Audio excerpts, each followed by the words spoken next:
Hello, good morning, students. Today's transcription number 175 on the speed of 100 words per minute. Start. The Employees Provident Fund Scheme was introduced by an ordinance in 1952. Later, an enactment came, and in the early stages, the scheme was made applicable only to six selected industries which were supposed to have the capacity to pay. Now, of course, more than 60 industries are covered by the Employees Provident Fund Scheme. But the Act gives the appropriate government certain powers to exempt certain factories from the operation of the Employees Provident Fund Scheme. Thus, the employees in a particular industry are governed by more than one provident fund scheme.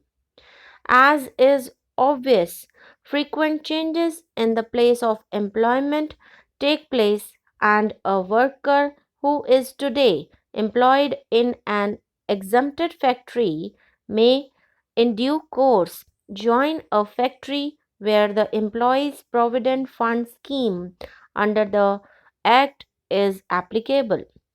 Then he faces a lot of difficulties in the transfer of his funds from the exempted scheme to the statutory scheme. It is therefore time that the government did away with exemptions altogether. Then, Mr. Vice Chairman, the need for a comprehensive social security scheme is well accepted in the country.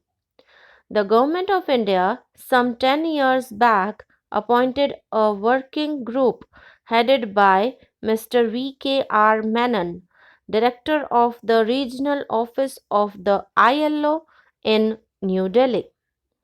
That working group went round the country and produced a comprehensive scheme for social security, and the recommendation was that the employees' state insurance and the employees' provident fund schemes should be merged into one social security scheme, which would also be able to give workers employment benefits and old age pension.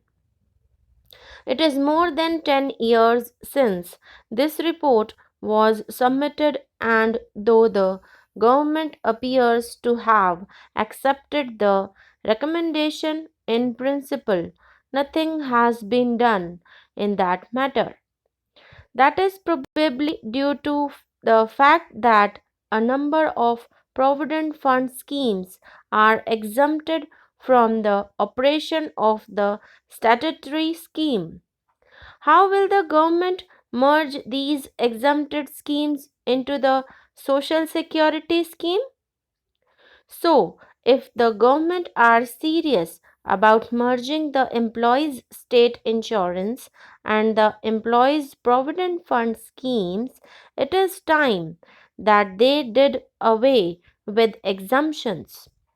It appears that the government of India have granted exemptions where under the law they had no power to do so.